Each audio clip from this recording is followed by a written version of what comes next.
Nous lisons ce Shabbat la paracha Mishpatim, qui, comme son nom l'indique, signifie les lois. Il s'agit des lois entre l'homme et son prochain, Ben Adam la Havero, et de manière générale, les mitzvot entre l'homme et son prochain sont développés dans la paracha Mishpatim.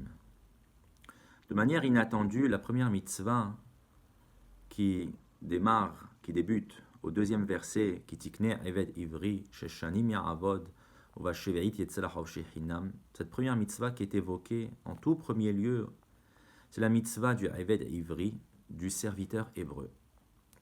De quoi s'agit-il? Il s'agit d'une personne qui a volé, mais qui n'est pas capable de rembourser, qui est insolvable. Il doit donc travailler, il doit être vendu à un adon, à un maître, chez lequel il va travailler. Et le fruit de son travail va permettre de réparer le préjudice causé. On peut se poser la question suivante. Est-ce qu'il n'y avait pas une loi plus honorable pour commencer la paracha Mishpatim? On n'aurait pas pu commencer par une loi plus noble, par une loi qui montre un haut niveau de piété de la part de celui qui l'a accompli. Et on a plusieurs exemples dans la paracha. Nous avons par exemple l'exemple de la mitzvah de celui qui prête sans intérêt pour aider son prochain. Comme on le sait, la meilleure manière de faire la tzedaka, c'est soit de trouver un emploi à la personne, soit de lui prêter sans intérêt. De cette manière, il peut se relever. On aurait pu également rapporter la mitzvah du gardien bénévole, qui fait aussi partie des mitzvot qui sont cités dans la paracha Mishpatim. C'est une mitzvah où on voit une personne faisant preuve d'une pure bonté pour aider son prochain. Mais la paracha Mishpatim commence par la mitzvah du Eved Ivri. Pourquoi commence-t-elle par la mitzvah d'une personne qui a volé, par une personne qui est méprisable, au lieu de commencer par des mitzvot plus nobles, comme on l'a rapporté? La réponse à cette question est rapportée par le sabbat de Kelm, Rabbi Simcha Zissel, de Kelm, qui explique de la manière suivante. Il dit que peut-être, si la Torah, Chas v'Shalom, était une œuvre humaine, alors effectivement, elle aurait sûrement commencé par des lois qui sont l'œuvre de personnes honorables, par des lois qui concernent des personnes hautement appréciables. Et évidemment, ne pas commencer par la loi d'une personne méprisable comme le voleur. Mais, justement, comme la Torah est une œuvre divine qui a été donnée aux Bnei Israël, qui sont qualifiés par la Torah d'enfants de Hachem, d'enfants de Dieu, est-ce que si un père avait un fils voleur parmi tous ses fils, est-ce qu'il ne serait pas préoccupé en priorité par ce fils particulièrement? N'aurait-il pas cherché toutes les voies pour trouver des solutions à ce comportement dévoyé?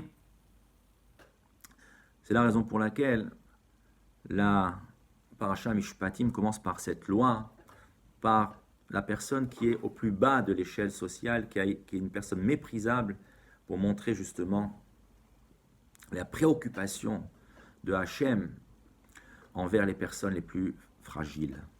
La preuve que les lois de la Torah sont bonnes et agréables,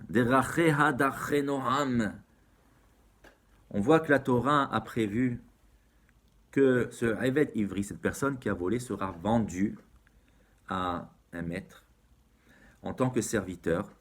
Et pourquoi cela? Bien sûr, nous avons dit que la raison première est de rembourser le vol. Mais en réalité, la véritable raison de sa vente, c'est que c'est que la Torah va permettre à cette personne de se racheter, va permettre à cette personne de se réhabiliter aux yeux de lui-même, aux yeux d'Hachem, aux yeux de la société. Et va lui permettre surtout d'améliorer sa propre personnalité.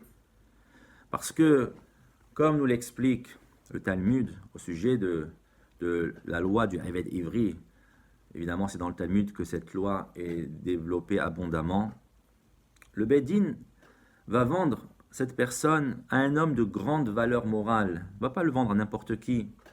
Et donc cette personne qui a volé va fréquenter un nouveau cadre de vie, va fréquenter une personne doté de grandes qualités morales. Et donc, cette personne elle-même, ce Eved Ivri, va être imprégné de cette nouvelle atmosphère de droiture et de respect. Il va ainsi apprendre les règles du savoir-vivre, les bons traits de caractère. Et tout cela en vivant concrètement, en les vivant concrètement. L'exemple vivant, c'est ça qui va permettre à ce Eved Ivri de se transformer. Parce que il ne s'agit pas de donner une leçon de morale. Ça n'aura pas un grand impact. Ça n'aura pas suffisamment d'impact. En réalité, lorsqu'on donne une leçon de morale, lorsqu'on fait de la théologie morale, de manière générale, les paroles ont certes une force, mais n'ont pas autant de force pour pénétrer totalement la personne que l'exemple vivant, que l'expérimentation concrète des bonnes midotes. Et donc la Torah, en mettant entre les mains d'un Adon ce Eved Ivri, va permettre à cette personne de se transformer, de changer radicalement et de pouvoir réintégrer d'une certaine manière la société dans les meilleures conditions. Ainsi, lorsque ce Eved Ivri va ressentir qu'on peut l'honorer aussi, qu'on peut le considérer, comme c'est écrit dans la Gemara Kiddushin au sujet du Pasuk, Kitov lo imach, c'est-à-dire il faut qu'il soit bien avec toi, le Eved. Ça veut dire que le maître n'aura pas la possibilité de manger par exemple lui du bon pain et donner à son Eved Ivri, va lui donner un pain de la veille. C'est pas possible. Il doit appliquer Kitov lo imach, il doit être bien avec toi. Il ne sera pas possible que le Adon, le maître, dorme sur un bon matelas et qu'il donne à son serviteur de dormir sur une paillasse. Non, il devra lui accorder le même niveau de vie que lui-même. C'est pourquoi nos sages disent « Quiconque acquiert un serviteur, c'est comme s'il acquérait un maître sur lui-même. » Et pourquoi ? C'est-à-dire que, imaginons le cas où ce maître n'a qu'un seul oreiller, alors il ne peut pas le prendre. Parce que dans ce cas, il va laisser son serviteur sans oreiller, il n'appliquera pas le passo Kitov lo imach. D'un autre côté, il ne peut pas ne pas lui donner, parce que il peut se dire, moi je dors sans oreiller, et lui aussi dort sans oreiller. Et donc on serait pareil. Il ne peut pas non plus, parce que c'est midat sdom. Donc il n'aura pas d'autre possibilité que de donner son oreiller à son Eved. Et c'est la raison pour laquelle les sages disent, c'est comme s'il acquérait un maître sur lui-même. Et ça, il ne l'aurait pas fait avec un employé classique qui travaille chez lui. Donc on voit ici quelle grande institution de la Torah, très avant-gardiste, qui est exposée au sujet du serviteur hébreu. De cette manière, comme nous l'avons expliqué, cette disposition va avoir un effet, va avoir un impact si fort sur cette personne qu'elle permettra à cette personne de se corriger, de corriger son propre défaut et de manière générale d'avoir un impact sur l'ensemble de la société par une institution aussi humaine et aussi agréable. En conclusion, l'exemple vivant et le fait de s'imprégner dans la vie de tous les jours des bonnes midotes, c'est certainement la meilleure manière de progresser et de s'élever.